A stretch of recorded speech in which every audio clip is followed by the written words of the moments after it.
All right, welcome everybody. Um, we're going to sort of start right now and um, we'll let people sort of trickle in. We have some introductory stuff for the first few minutes, anyways, before we get into the good stuff. So, welcome. Thank you all for being here. I want to give a special thank you to all our program director panelists who are here with us tonight, volunteering during their busy schedule. So, thank you. Today we'll be hosting our VIR match series, our program director panel. My name is Ryan Nolan. I'm also here with Andrew and Danusha, who have been amazing in helping set this up and make this possible. I'm going to pass it over to Danusha for the next few minutes here to introduce our organization, WCVIS, as well as our speakers for tonight. Thanks, Ryan. Before I introduce the panelists for tonight's event, I'd like to give a brief overview on West Coast Vascular and Interventional Society, or WCVIS.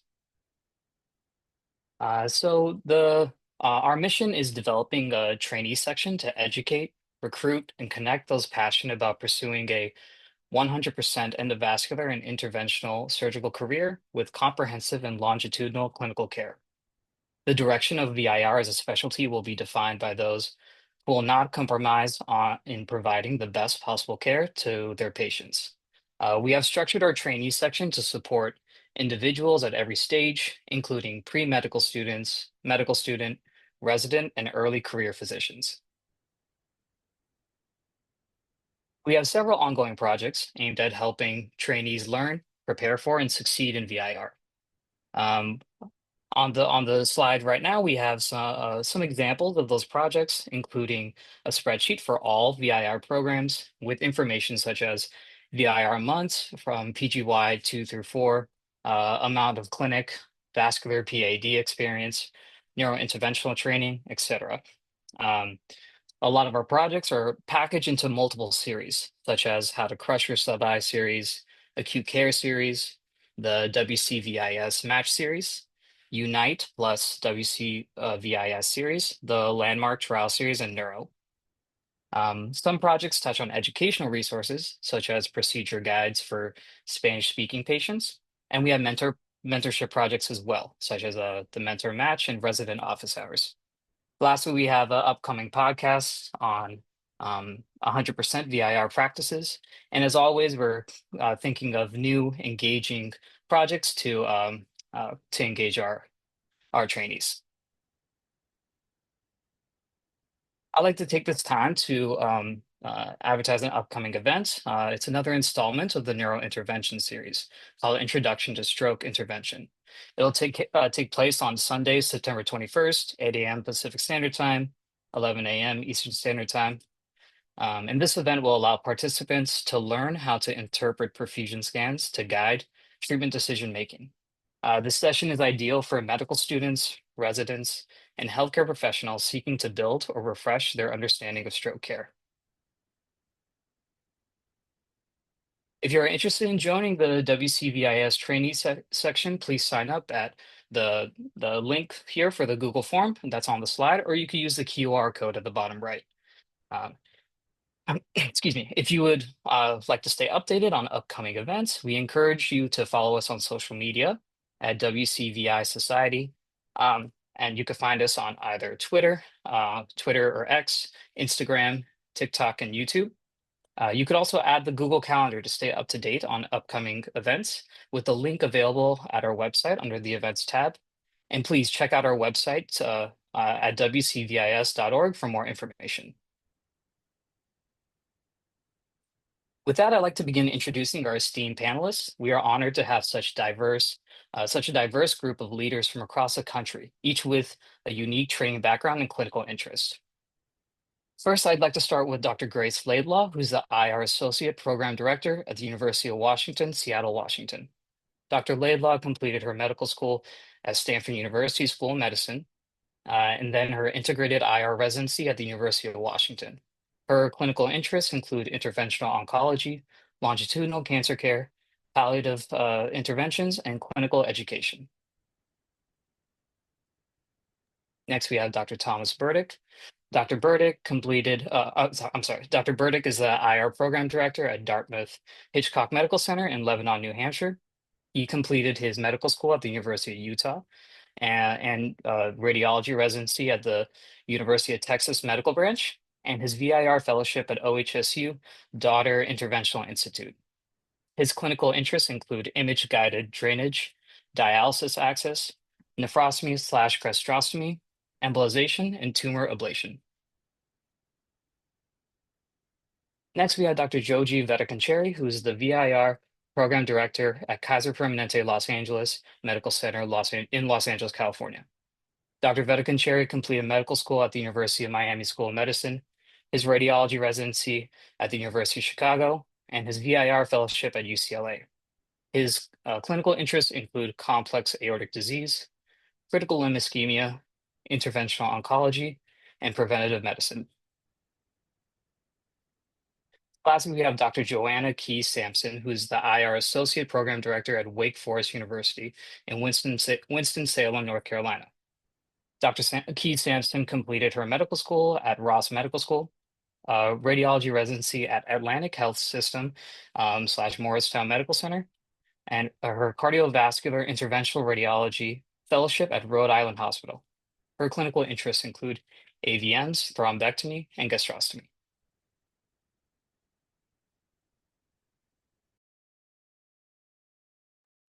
Okay, thank you, Danusha, for introducing WCVS and our panelists. If it's all right, I think we could get started with some questions. I'm just going to ask the question generally, and if you want to answer it, that'd be great. And we can just sort of find an order that's natural and works for us. The first one's just kind of a broad question. I wanted to ask, what does it take to be a VIR today? And how do you suggest students find out if it's the right field for them, especially with the consideration that there may be minimal exposure during medical school?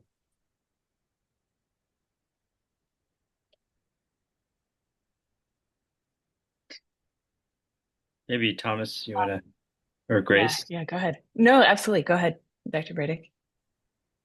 Um, I think that's tough. I think that honestly, I think the ability to find IR is really kind of out there. I know my students up here at the Geisel Med student will find me first, second, or third year. I think you just kind of have to reach out. I think most IRs, myself included, think this is, the best field that we're in, and we're really excited, and we really like getting people early and involved early, and get them involved in projects. There's nothing I like better than being able to train people kind of longitudinally, and if that starts in medical school, great. If it's a way that I can kind of mentor them and keep them going in the field, that's great too. I think there's actually just a lot of ways out there to find IR, and actually really pretty early.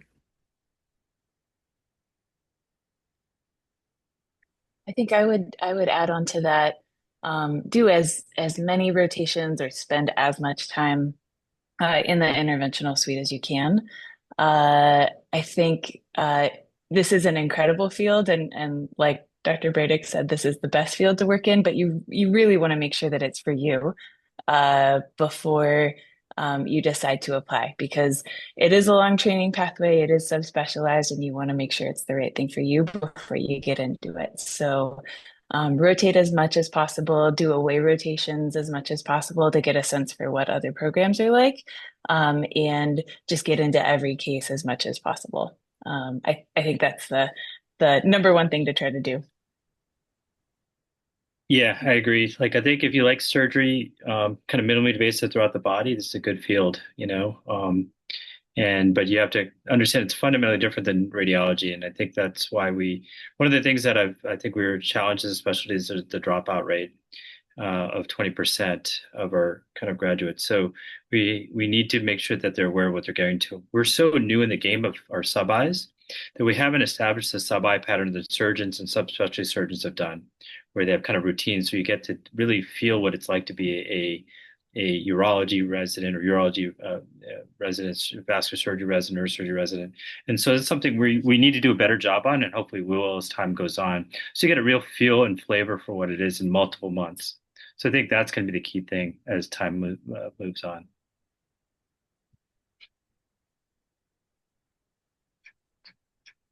Okay, thank you.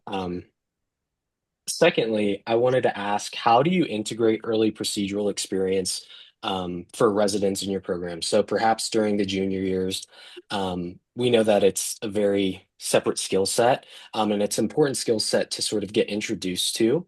And I know a lot of people will come into a surgical intern year, but for example, in years 2 or 3 of the training program, how do you residents get procedural experience at your program?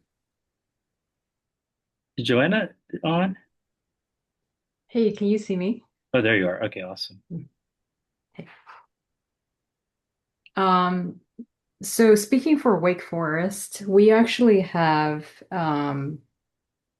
we have a categorical program. So we have medical students match into prelim surgery year in the same institution, and they actually start rotating in the IR during their intern year. So that's how we kind of get them connected with IR really on day one, not just in their PGY2 year, but as soon as they come into the hospital during their surgical prelim year. I think that's a great approach. I've actually been kind of battling my surgery prelim program director to get more time for my residents to come over. But one of the things I do is I schedule my incoming, my PGY2s, my R1s to do their very first rotation in IR. I want them right out of their clinical experience.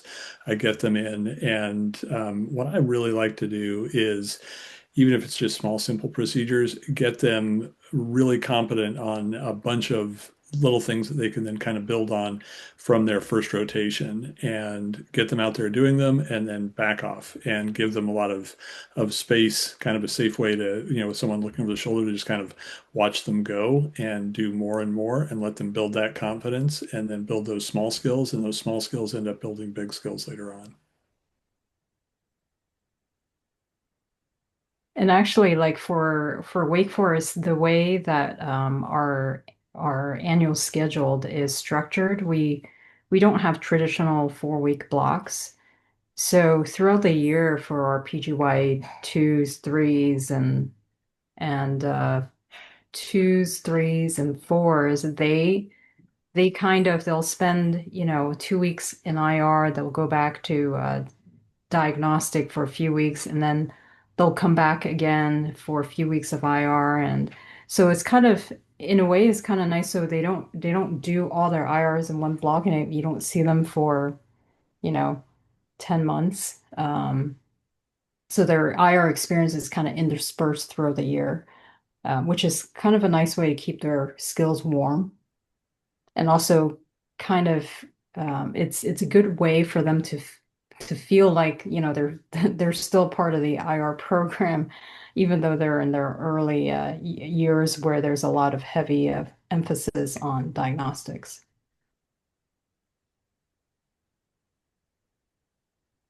Yeah, we do a lot of Yeah. integration at our place. So it's truly integrated. It's not like a kind of a DR IR split. It's like you do 2 months of ER each year. You do call starting your 2 year. So you're really getting into the foundation. You're not losing your skill set. Historically, when we trained, they were kind of, by the time they got to a 5 year, they've already forgotten a lot of basic medicine. So it was a huge struggle to retrain them. Now they're just like slowly amp up, and they really get better. So by the end of the internship, they're super strong clinically. Then you start to lose it as you're just kind of in the dark room reading films.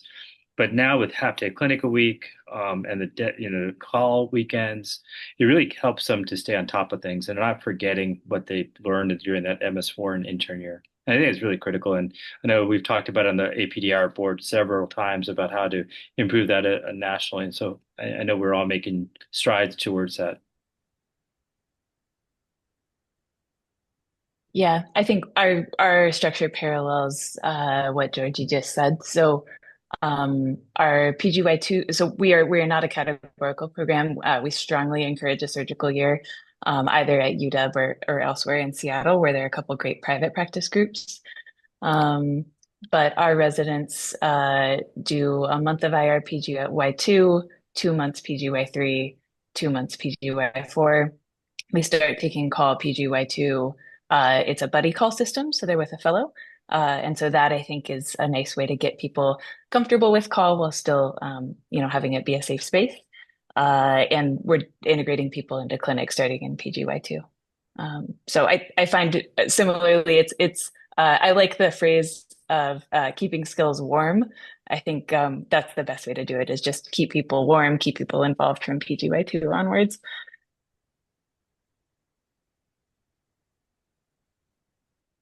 Yeah, thank you for sharing all the different approaches to that. It sounds like there is a lot of integration, and we already touched on this point, but with the clinic integration as well as the procedural integration. But do residents have a panel of patients that they will follow longitudinally at your program? Is that an effort that is made?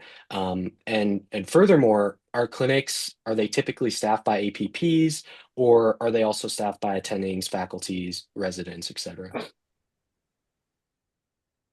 Our clinics are staffed by faculty and residents. The APPs do not go to clinic. They don't necessarily have their own panel of patients per se, but we try our best to, if we see a patient with a resident, we try to have them involved in their when they actually come for the procedure and follow up. So what I'm doing at Dartmouth with my residents, all of our senior R4s and R5s have a half day of clinic a week, as do all of the attendings at a minimum. Some have a little bit more than that. Starting first year, I really kind of just stress the continuity aspect of it. So any patients that they pick up on their IR rotations that they want to follow, they're allowed to just kind of schedule them as needed in my clinic. And so I kind of help them out with those. And as our more senior residents kind of pass off their patients, they might work up a patient for a uterine artery embolization in my clinic. The day the patient comes up, it may be a different resident involved just because of some of the shift work that happens during residency. And then at the end of the procedure, I discuss with the resident whether they're going to follow them up in their clinic or they're going to come back to mine, kind of depending on how the interaction has gone. But we're really kind of stressing the continuity aspect as we can. Yeah, I mean, it's kind of the way ours works. Is like, so they probably won't be able to do the procedure unless it happens to fall in that time frame of those 2 months of their PGY 2, 3, 4. But the five certainly they can hook up, or six. So if we can delay long enough, then we may do it. But otherwise, oftentimes it'll be some other doctor, resident, or doing it, and then that resident who saw the initial consult will still follow it in clinic, which I think is really what they care about the most, honestly, is seeing the after effects of seeing what was done and then seeing actually the follow up and seeing how they responded to it.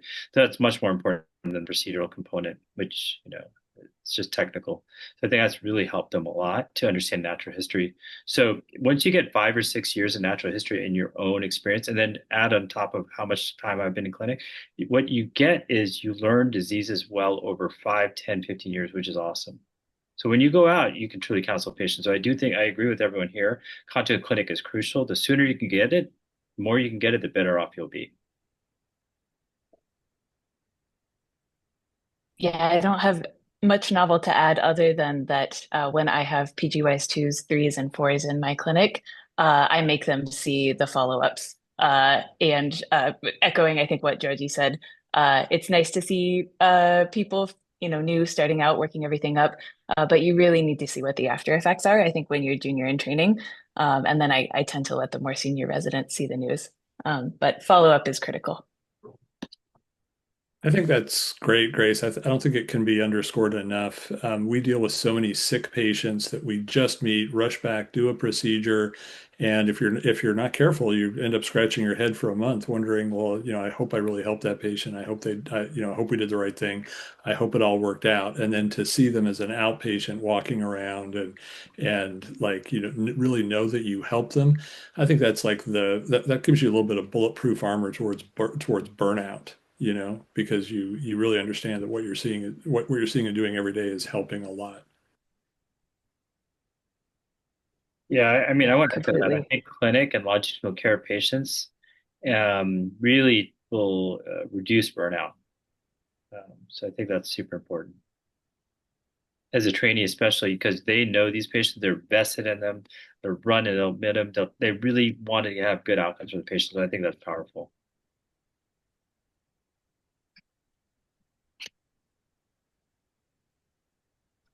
Thanks everyone for sharing. It's really exciting to hear about the continuity of care, and that's such an important part of VIR in general.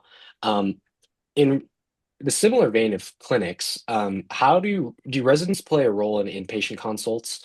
And what happens if you don't intervene? Do you still round on them? Does the team still round on them? Do you follow them in clinic afterwards? Just as important to know when you should operate as when you shouldn't. So, how is that sort of navigated at your program? Yeah, I mean, at least our when we do consults, we do it usually the faculty are doing it kind of almost a week at a time. So we'll go see the consult. If it's a patient that we've decided deemed not to intervene on, we'll kind of follow them until, for a certain amount of time, and then we'll at some point formally sign off. So it really depends on what the clinical scenario is. Um, if it's an acute limb, we'll treat, we'll follow, and then we'll kind of either, if it's on our service, we'll kind of dispo them and get them out, or if it's on someone else's service, once they're stabilized, we got them an anticoagulant regimen, we'll sign off, or more. We'll just formally sign off. So it really depends on what we're dealing with. If it's a PE and we decided not to intervene, and now they're walking, they're not requiring oxygen, their tropes and everything is normalized, they're feeling better, then at that point we'll sign off. And I usually book them in clinic in about a month, plus or minus echo. That's what I do for follow-up. We have a consult resident assigned every day at Mont Lake, which is our quaternary care site. So sort of our most complex care patients go there. The consult resident is responsible for all inpatient consults for the day and staffing them with the attending of the day. If a procedure is performed, the patient is rounded on at minimum for one day, if not longer, for complex patients. If a procedure is not performed, but it is a patient that we are still involved in the care in, may do something on, or just want to keep an eye on, the consult resident will be responsible for rounding for the remainder of, at least next day, the next couple of days. So we stay very involved in inpatient care.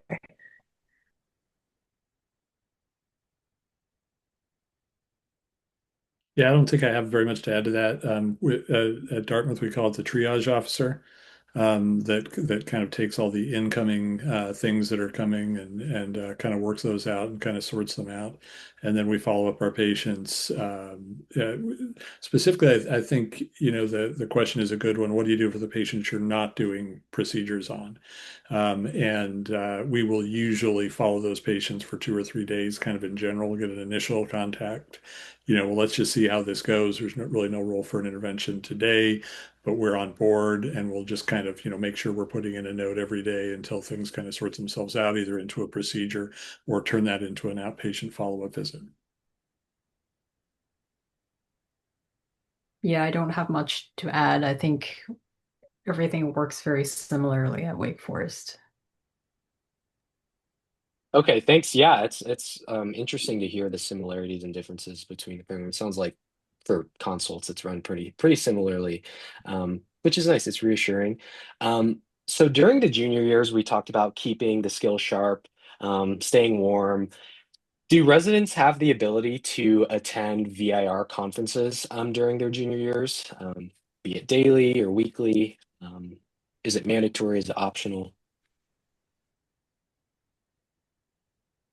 Yeah, conferences and lectures are built into our schedule. So um, we have an IR dedicated lecture, which are on Wednesday mornings at 7 o'clock.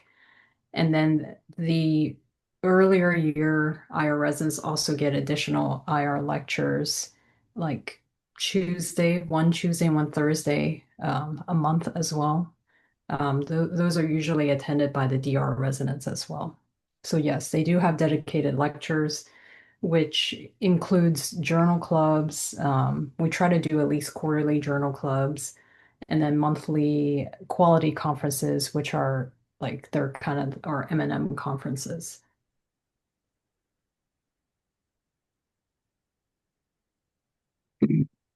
So similarly, I think the previous program director at Dartmouth kind of made a deal with the devil, and I'm so glad that it all kind of worked out because I have two protected lecture slots every week, Monday afternoon at 4 and Wednesday afternoons, or sorry, Wednesday mornings at 7.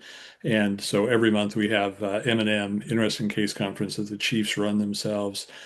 Plus our lecture series, and what we try and kind of group things into a monthly topic. So we're into septic September and going over kind of procedures basically aimed at those sorts of patients. I think October is Onctober at Dartmouth, and so everything will kind of go around that sort of topic. And we try and kind of change that up every monthly. I might have to steal October. I like that. Ours is very similar to Wake Forest. We have didactics on Wednesdays. There's a 30-minute how I do a case conference that's given every Thursday morning. That's just a quick, like, here's a, somebody with PAD, here's how I would do this case. Here's somebody with HCC, here's how I would do this case. So that's a little bit more focused. And then we have interesting case conference on Fridays. So 3 days of teaching a week. The juniors are expected to come to all of it. And obviously the seniors it's mandatory. I want to steal that, Grace. I want to steal the how I would do this case, It's it's and a and it's a really do a deep new dive. That sounds it's a interesting. yeah, it's a new thing. Matt Kogut pioneered it last year, and people love it. So we are keeping that. Yeah, I mean, we do a lot of conference. So Monday through Friday, basically 7 to 8. Thursday is kind of a core radiology conference. So but it's all the VR residents are supposed to go. Only the PGY2 DR residents have to go, but the all the residents for VR go to that one as well on Thursday. So it's kind of run a lot by the VR residents. But yeah, but Monday, Tuesday, Wednesday, Friday is VR conferences. Monday's usually kind of the playbook we review.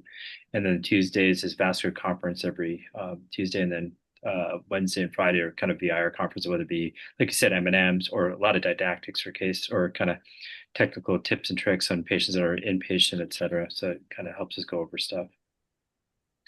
And then clinical algorithms will kind of do that. So that definitely keeps their trainees going through it over and over again. So it's like just reps, just seeing it 4 hours a week over like a year, that's 200 hours. And then over 5 years, it's 1,000 hours.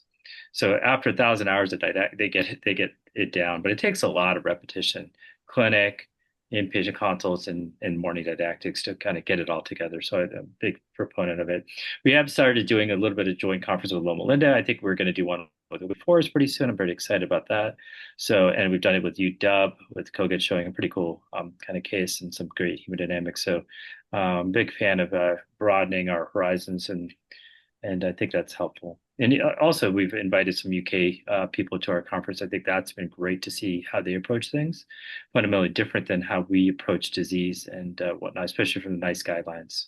So I think it's really good to expand behind your own organization or even state country.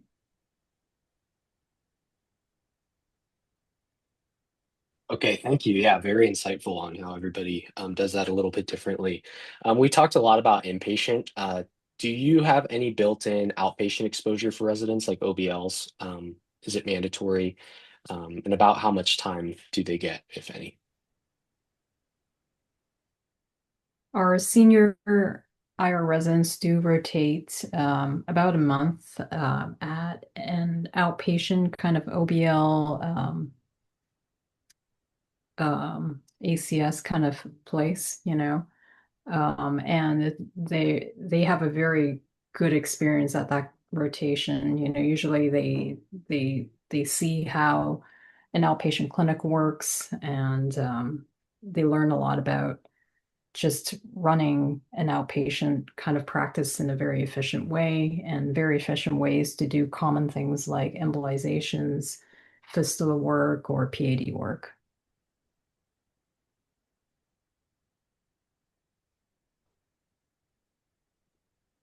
We do not, which I think is one of the downsides of a very academic practice. So we don't have OBLs that are associated with the university. That being said, we do have a really robust alumni network in the greater Puget Sound area. And so many of our trainees go out into private practice and they will, during training on a post-call day, go rotate at an OBL with an alumnus. And I think that's been really valuable. So definitely informal, but there are ways around it through the alumni network. We unfortunately don't have a good OBL experience here at Dartmouth. Geographically, Dartmouth is weird. We're a great big hospital out in the middle of the woods.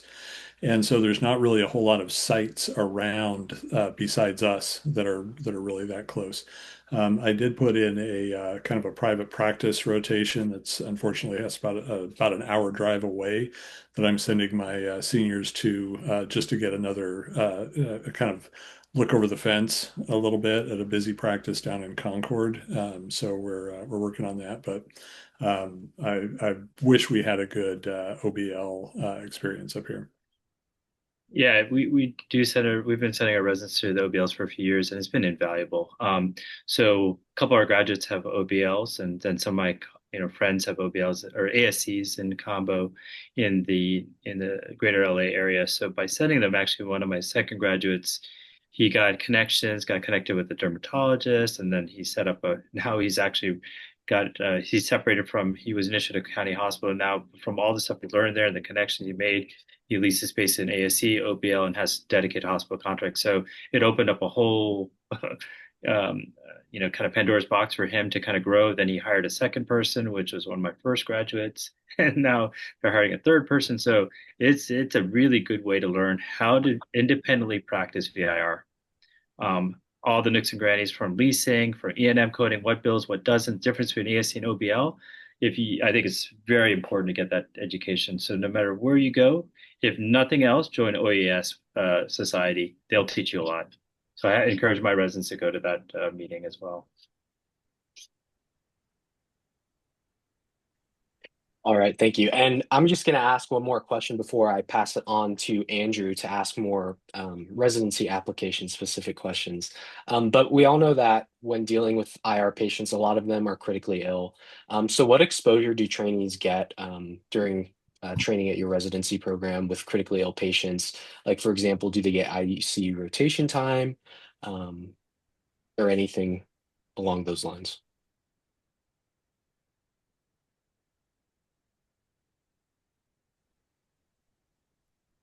I think You know, ICU rotations are pretty much, oh, sorry, Tom.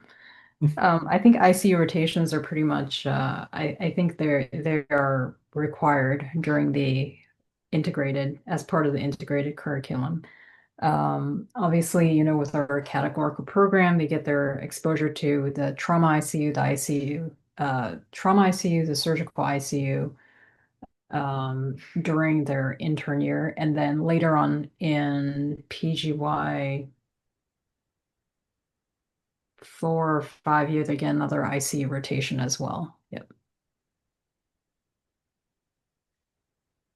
Yeah, I think that's one area where we're probably just follow the traditional path up here. We usually send them out for an ICU rotation kind of early in fourth year, and then they can pick it up as an elective later, in addition to like the ICU month they get during their PGY 1 year.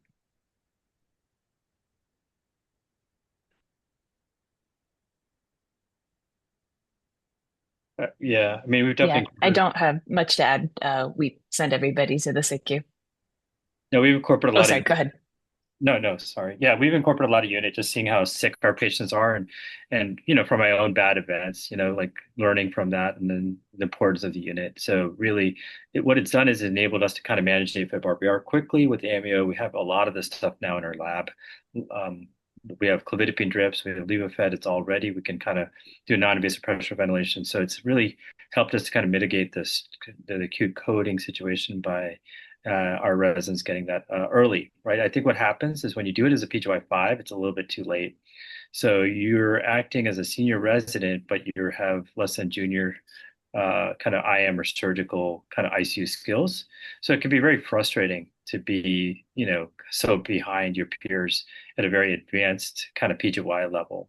So what we learned from that, and this was actually Shantanu Pandey's advice years ago when he was the head of the SIRFS. So I've learned a lot from trainees and their input, and he advised that this would be a good way to go. So we've, the RFS developed ICU curriculum, and now WCVIS is an ICU curriculum. And I highly encourage you to read and listen to Dr. Kannan Desai's talks on the WCVIS or on YouTube, and gives you a lot of pearls and the importance of why unit med education is so critical for our patients and for you as minimally invasive specialists. But yeah, we do a lot of it. And I think it's really important. We do it as a 2, we do it as a 3, we do it as a 5, and several months as a 5.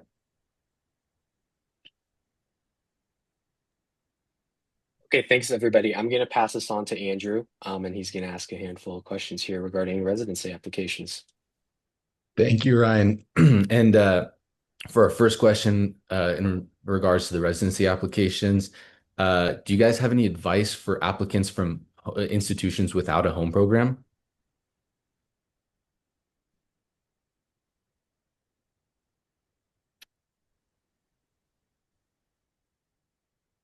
I guess from my standpoint, people do so many away rotations these days. And there's so many, actually, I've been uh, really surprised and happy about how good some of the DO residents or applicants are that are coming out these days. And many of them don't have home IR programs.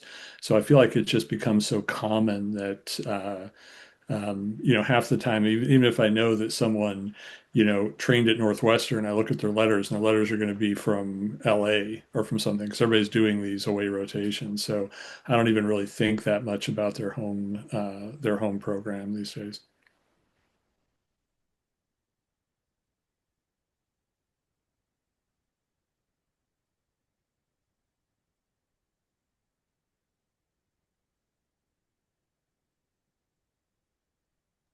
Yeah, no, I mean, I echo a lot. There's a lot of opportunity through SIR to the Med Student Council and RFS, even WCVS to kind of, and there's a huge network in WCS where you can meet a lot of the students and try to set up rotations at various schools that have active residencies. So I think the networking opportunities at SIR and WCS are huge. So I highly encourage you to get involved in those projects. And then, yeah, as I were to mention, there's a lot of opportunity. You do a lot of aways, right? Go shadow. So I've had students from Riverside come for, just for Friday and spend the whole day in clinic, drive a couple hours and come in for a clinic day and experience that. And so you get a sense of feel of what that's like. So there's a lot of opportunities. You just have to be proactive to go out and do that. And again, SIRFS and MSc and WCVIS can help you with those things. I think especially if you do not have an IR residency at your home program or you don't have a home program, it is even more important for you to be proactive and really go seek out the experiences. And it doesn't have to be in the context of a full sub-I or rotation. If you are located close by to many different like residency programs, you can just reach out to the faculty there and see if you can shadow. Um, like Dr. V was saying, some students come shadow him on a Friday just to go see how his clinic works and kind of see patients in the clinic. Um, I think that if you don't have a home program, you have to do a lot of that to make sure A, that IR is really what you want to do, and B, you make the connections.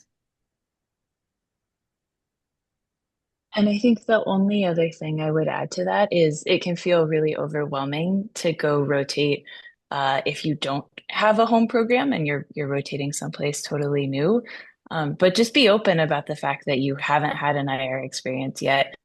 Just show that you're enthusiastic, that you're willing to learn, that you're willing to work hard, and that will take you just as far as if you had a home program. So yeah, don't be afraid to just tell people you're there and ready to learn. Yeah, I would definitely agree with that. I mean, don't just be honest. be honest. Don't try to be something that you're not. I think that um, as faculty, we see a lot of visiting medical students. Sometimes we don't know how many rotations people have gone through, and we don't know if it's your first IR rotation ever either. And so, and faculty are most of us are very, very like, we want to work with you. We want to work with your skill set, and we want to make the rotation useful for you and educational opportunities. So just be honest with, the faculty you're working with.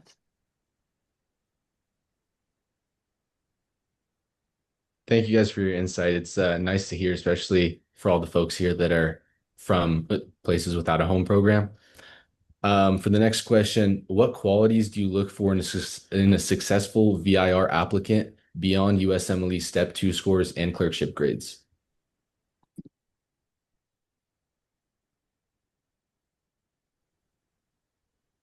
I would say one of the most important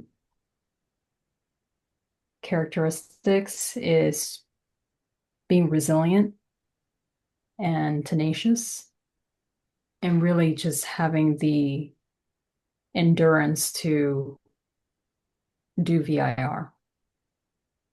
I think VIR is it's a very demanding specialty. It's a very physical specialty.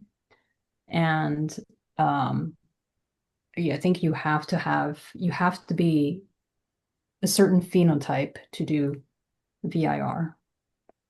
So, think about that, right? It's very different than DR. And, the way we're lumped in with DR, but it's two very different specialties.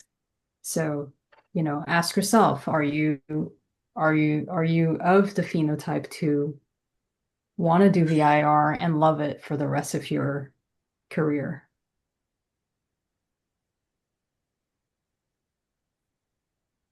I'll admit I'm probably a little bit terrible about some of this stuff. I'll be honest, at Dartmouth, we're not like a really big research powerhouse. So some people that have, 40 papers, they're probably not going to be happy if they're rotating with us. They're probably not going to get that much support. I mean, this is kind of a little bit of a failing of our program, but I'll be honest, I'm looking for people that are a really good hang, that I'm going to be working with day after day, and I'm going to see them when they're on their chest rotation. But I'm going to, I'm going to be taking call with them. They're going to be coming through IR at the end of every day to see what we did. I'm looking for that sort of a person, some person that maybe has had a little bit of adversity, maybe comes from, a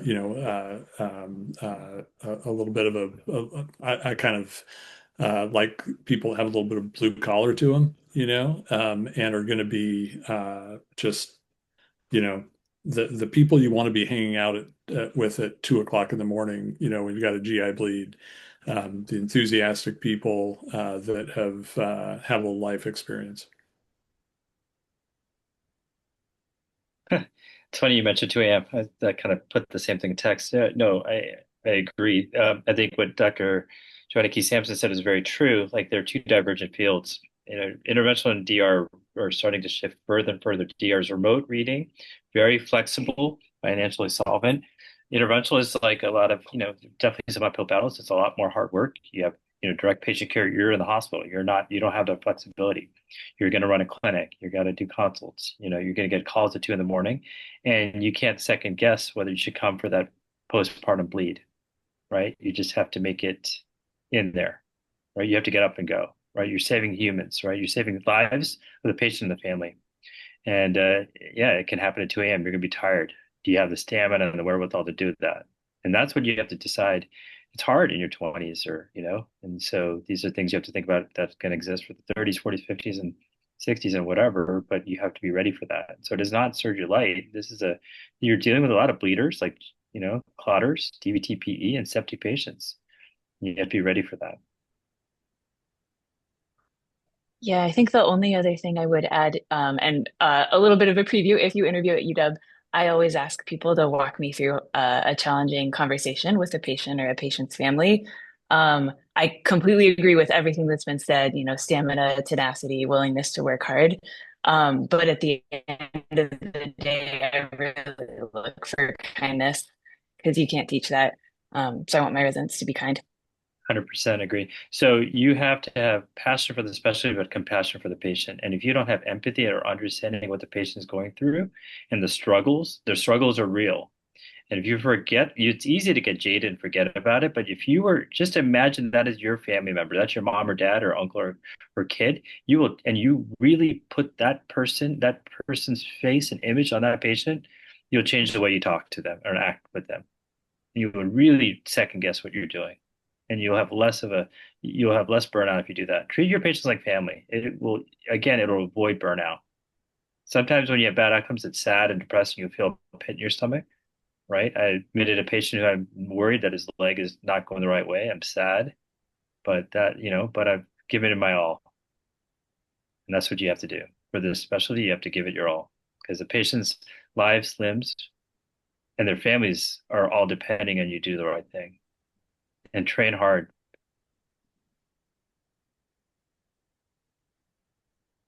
Thank you. It's nice to hear you guys' perspective on all of this. Now for our last question, can you guys briefly just talk about what are some things that you would like to highlight about your residency program that we haven't discussed during our panel?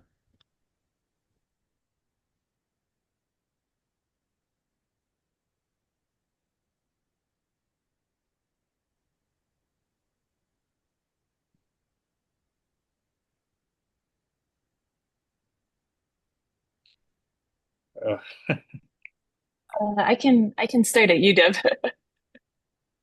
Um, the reason that I came here for residency and then never left is we have an incredible breadth of practice. So we do everything from, complex quaternary care to peds to neuro to PAD to onc to a private sort of community hospital. We do it all. And I think that's really important when you're in a training program. You just want to be able to get exposure to everything. So that's why I came. That's why I stayed.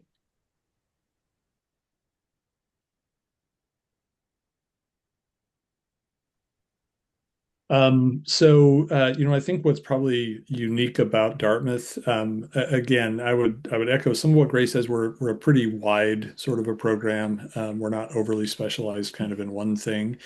One of the weirdest things about ours probably has a little bit less to do from the training aspect as to the kind of living situation. Because we've got a 500 bed level one trauma center with all the East Coast rigor and all of that, tight sphincter medicine sort of a thing. But you're doing it living in a town with 1,500 or 15,000 people. You live in the smallest town you've ever seen. The Appalachian Trail goes less than a mile from my office. And so I'm looking for people that are really kind of comfortable living in a place like that, really involved in the outdoors. That really helps people here. Something to get you through those nasty New England winters, though the summers are absolutely joyous and wonderful here. But I think we give really good training in a little bit of a unique atmosphere. I would say our program here at Wake Forest it's a small program. We take two integrated a year. So we have a very good faculty to resident ratio. And because it's a small program, there's a lot of individualized kind of um, training for each resident. And not to mention that, we are situated in a small town as well. Like Winston-Salem is a very nice small town in North Carolina, but still within driving distance to Charlotte, to the large airports, Greensboro, Charlotte. Um, if you're into the outdoors, we're very close to mountains and hiking and close to the other end of the Appalachian Trail. So technically, if you came, you could hike to Dartmouth. It may take you 6 months, but it's a very good environment to really do residency in. Might have to take up that Dartmouth to Wake Forest walk challenge. I can see that. I don't know. That would be That's interesting. what I'm looking for in a resident. One that will take that one up. That's who I want next year. If you can complete the trail in 4 months, we'll take you. Absolutely.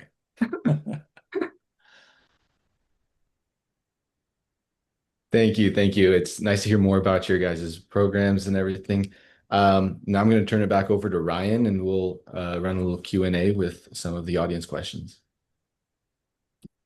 All right, thank you, Andrew, and thank you again to all the program directors for being here. That's the end of our prepared questions, but we do have some audience questions in the chat. Our first question is, how do you ensure residents receive sufficient amount of arterial experience? Can residents who are interested in AAA management receive training in that if they wanted to? I mean, at least at our place, I mean, I've kind of a passionate interest in aortas. I've had it for a while, so I do a fair amount of aortic work. I did a AAA this morning, do a TAMBI on Wednesday, so you'll obviously definitely get a lot of experience, at least our program. Um, with the kind of FEVAR, we did a FEVAR last week on Wednesday and a TVAR on Friday of last week. So my patient, so I admitted him, put the lumbar drain. I had my diagnostic resident took out the lumbar drain, put a little stitch in it. We managed it, ICPs. He unfortunately had proximal AFib, still an AFib. We're rate controlling him right now with some metoprolol sucks or tartrate, sorry, and then we discharge him. We're gonna start on Pradaxa in about a week. So you get all that kind of medical management components of these patients from an aortic standpoint. CLI, PAD, same thing. We do a fair amount. I do the wound debridements in the clinic, and so unfortunately, our patient has progressive osteo. I'm going to admit him, broaden his spectrum, broaden his antibiotics, and consult surgery for further toe amp or further amp, possibly completion TMA, open TMA. So yeah, it depends on the program, but at least ours, you get a lot of exposure to that.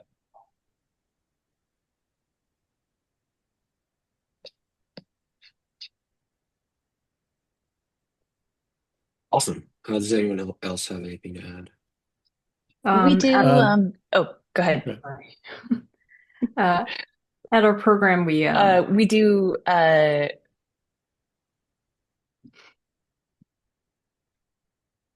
you first, Grace.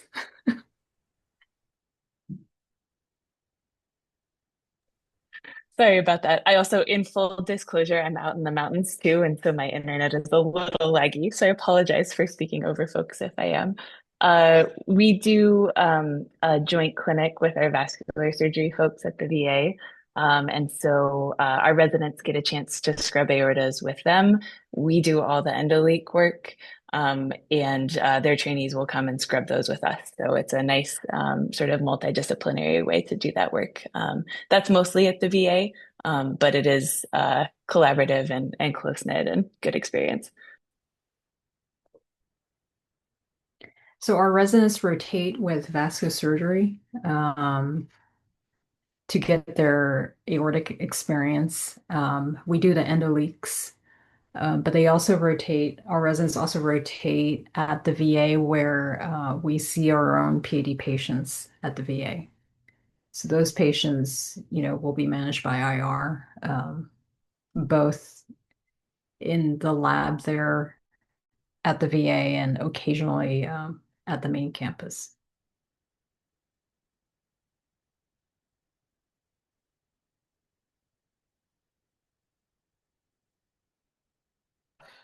Sorry. So we're probably, I'll admit, we're probably embarrassingly behind some of you guys on that. Vascular surgery here at Dartmouth, long before I got here, was just incredibly strong. So they're really doing most of the PAD and aortic work, which I've fought back since I got up here. But it's a slow battle because those guys are actually nice too, and it's really hard to beat nice and good. And compete. But what I did do as program director is I made sure that my PGY 5 residents do 1 month on vascular surgery just so they get to know everybody. And then I bring them back for 2 months with the vascular surgery during the second half of their last year. And by that time, the vascular surgery residents are not quite as case hungry. They're just kind of ready to move on and learn about vein work, to be quite honest.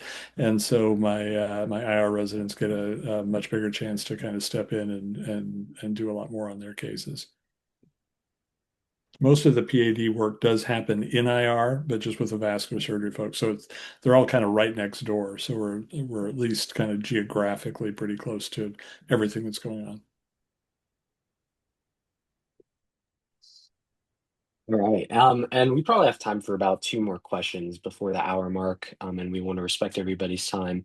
This is more of a logistical one, and this has changed recently. So I thought it'd be good for all of us to sort of be on the same page. Do you require signals to interview applicants? So we do not. So the students who rotate with us, we do not require them to send a signal. And then we do not explicitly say that you won't interview with us if you don't send us a signal either. So I guess the answer to that is no. But we do, as you know, I mean, this is the data from the AAMC that your likelihood, your chances of getting an interview anywhere really exponentially increases if you send them a signal. But for our program, we do not require one. We're pretty similar here. I mean, when I in about the end of this month, when I'm gonna all of a sudden start going through about 180 applications or so, I'm probably going to go through the signals first. And if people are really good, I'm going to slot them in and rank in my little prelim list of who I'm going to interview. They're going to go, pretty much to the top of that. And then I kind of go through everybody else. And again, we're kind of weird because if people say they really want an urban environment, they're probably not going to really thrive where we are.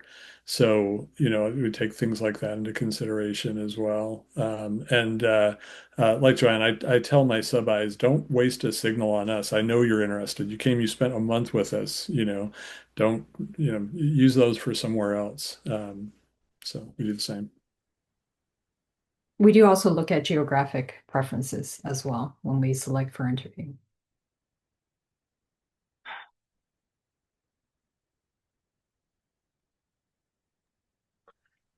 Okay. And then this is probably going to be our last question here, depending on how much we elaborate. But obviously, a lot of us would like to do integrated IR, but it is very competitive. Do you do anything in your program to support ESIR pathway residents to help them grow clinically during their early years? Or would you say it's very different from integrated IR?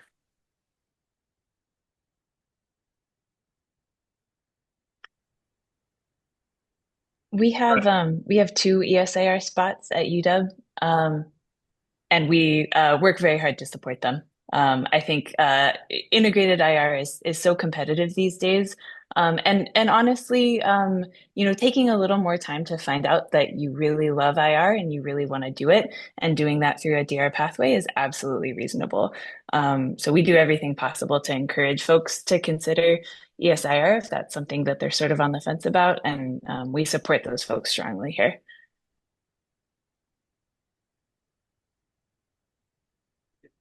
So I actually ended up putting our ESIR program on hold last year because we hadn't didn't either we didn't have an opening or it hadn't been filled for like 3 years or so.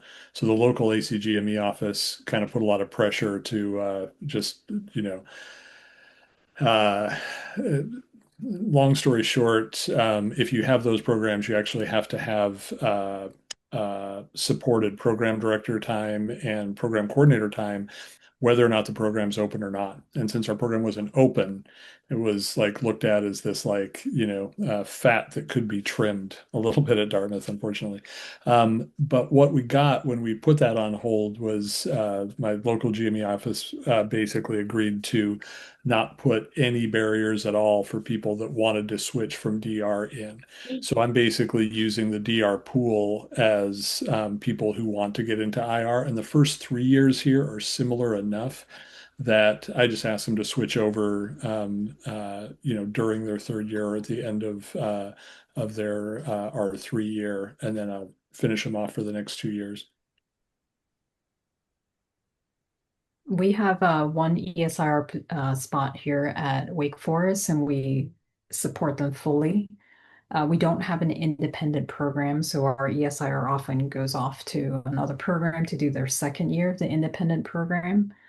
And historically, our ESIR graduates have gone on to very strong programs and done very well. So we fully support them.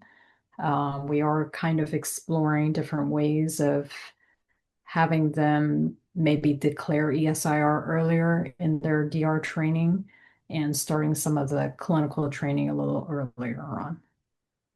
Yeah, I mean, we've kind of probably gone the other way. We had a lot of ESR spots early on, but a few things have happened. One is we've become more and more divergent. So if if they join late, they already fall so far behind, it's hard to catch up. Because our residents have done so much clinic, and there's like, again, if you have that many hours of lectures, 200 hours of lectures in a year, it's hard to catch up to that, you know? So you fall behind quickly at our program from a VIR standpoint. So we've kind of gone away from that. And nationally, I know Joanna and I've talked to it about this, and the ESR spots, just the applicants are not historically been as good, and we're not matching well. It's less than 50% match rate for the independents. So recognizing this, we're actually looking at setting up numbers and talking to APDR about this, because ACGB right now, it's under the the program director of DR. It's not really under an interventionalist. There's only 500 cases. It doesn't really tell you what kind of cases. It doesn't tell you how much clinic or any of that stuff. So it's become a problem nationally that we're trying to resolve. So I think as time goes on, if the applicant pool continues to be low, and it seems like from DR standpoint, there's not as much interest in procedures or in kind of this kind of VIR lifestyle. I'm wondering if it'll be phased out slowly, or there'll probably be less independent spots. And many independent places are already pivoting. It's just a finance thing. They want to pivot to integrateds if they can. It's just the finances of doing it, right? Because you have a 1 or 2 year FTE, that's 2 years versus 5 or 6 years of cost. So it's a fundamentally different financial thing. But most would want an integrated. I don't know, Joanna, what are your thoughts? I know we've had multiple discussions about this at a national level. We're going to bring this up at APDR soon in October. What are your thoughts after? Yeah, the trend, the national trend for the independent residency is that it's programs are going to, if they can, slowly trim down on the number of spots of active independent spots and try to kind of add on the integrated spots. It's not going to happen overnight. It's not going to happen in great numbers just because it all comes down to funding, as Dr. V said. It's not an easy thing to get an institution to support additional integrated residency spots. But I think one of the things, as Dr. V had alluded to, that's really important for the ESIR program is really just to define the types of procedures that people get or do during their ESIR year rather than the generic 500 procedures, just to make sure that programs that have ESIR can attain that level of training for their trainees so that they can actually be prepared for the second year of the independent residency, wherever that may be, when they move on to the second year.